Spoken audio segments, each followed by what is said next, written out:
Why do some Enneagram types just not fit that typical stereotype? Well, it may have something to do with countertypes. And you're probably a little confused going, Hillary, what is a countertype? You've thrown so much at us lately and now you're throwing countertypes at us. Yes, I'm so sorry.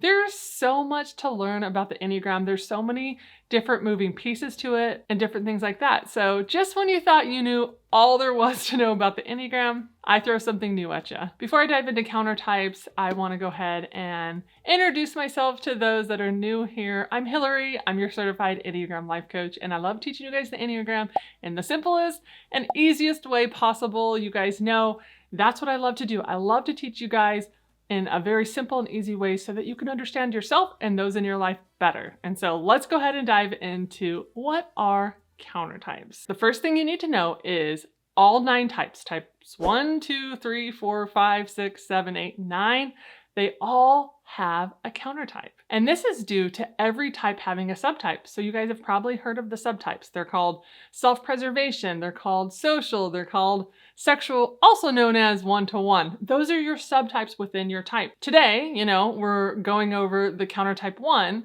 And so we're going to be talking about which one of those is the countertype. And so within all 9 types, it's either the self-pres, the social, or the sexual. And actually, side note, these also can be known as instinctual variants. And so you're going to hear them within the Enneagram world called subtypes and instinctual variants. They both mean the same thing. That self-preservation, that social, and that sexual instinct, well, we're all born with instincts, right? And one of these we usually use more than the other two because we've had to rely on it more throughout our life. And so it's different for everybody. And that actually explains why you can have, let's just say, for example, a type 1, since that's our video today, you can have a social one, you can have a self-preservation one, or you can have a sexual one.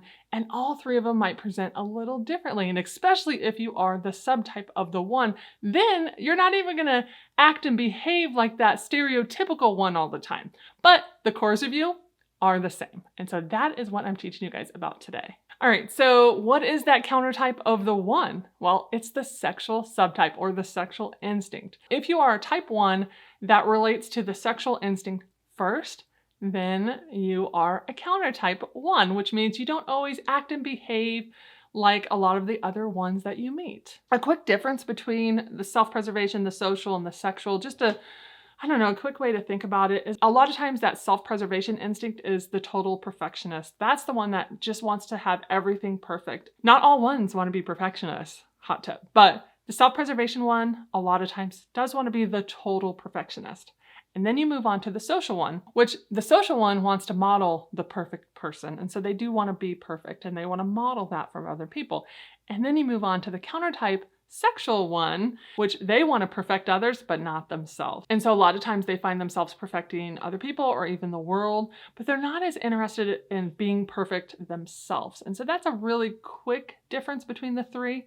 If you want more information on all 3 subtypes, because I'm only teaching on the sexual today, I will link a video right here. It's the subtypes of the 1. I've done all 3 already, so that if you really want a little bit more information on all 3 subtypes, go give that a watch. But let's go ahead and dive into the sexual one, which is the countertype. What do they look like? What do they act like? How do they present in the world? Sexual ones, they tend to be the ones that have a sense of entitlement out of the 3 subtypes of the 1. They go after what they want and they usually get it. And they might also feel like they have a right to press their will over other people, which sounds similar to an 8, right? Because they definitely struggles with that, but the sexual one, they can too. Sometimes they feel like they want to, press their will in and make it known to other people. This one usually thinks they know how to do things better. They a lot of times just think they know the right way to do things. They might even follow rules exactly the way they're supposed to be followed because of their own moral code or belief system. So they are going to be the one that follows all the rules exactly. A big difference between the sexual one and the other 2 is this one has no problem expressing their anger. It's not something that they consider bad or wrong. They don't mind expressing their anger like the other 2 subtypes don't want to. They actually deal with anger a little bit different, even though, the 1 is in that anger triad. So the sexual one, they're just not afraid of their anger and they don't mind expressing it. This can be another reason why this type of 1 can look like an 8. Is because they don't mind expressing that anger and they can be a little bit more impulsive. So those are some things that cause people to wonder if they're an 8 or a 1, because both of those types present like that. Sexual ones, they have two sides to them. One is sincere, romantic, playful, emotional, and then the other one is more withdrawn, hostile, and allows that anger side of them to be present. And so isn't that interesting that the sexual one definitely has two sides to them? So that's a quick glimpse into the sexual one and how they look and present themselves a little differently than the other two subtypes of the one. And so this is just going to explain to you why you relate to the cores of being a 1, but you're like, I don't always present like a 1. This is why you might be a countertype 1. And so I hope this helped you understand yourself a little bit better. And one quick thing to remember, and if you're going to go watch the other subtype video, you're going to get this piece of information, but we usually teach that these subtypes, go in kind of an order. One you use a lot, one you mostly used as a child, and then so it was highly developed. And then the other one, kind of slowly but surely got developed. And so you definitely use the other subtype. And then there's a third one. Sometimes it's developed and sometimes it's a blind spot. It just depends on what you've walked through in life. But these are 3 survival instincts that we all need in life. And what we're trying to figure out with you is, which one do you use first? That's going to be what we call your subtype. And if you found this video helpful today, don't forget to push that like button. That helps my channel out a lot. I really appreciate you guys. You guys are awesome. I have the best subscribers.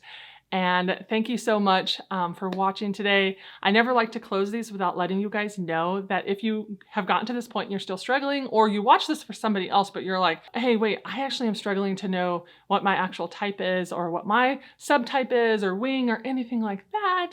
Well, I do offer different packages, and one of them is a typing session. And so all of that info is found down below in the description box. But if you'd love to have me come alongside you in your journey and try to help you uncover what your actual type is, go look at that information right here and down below.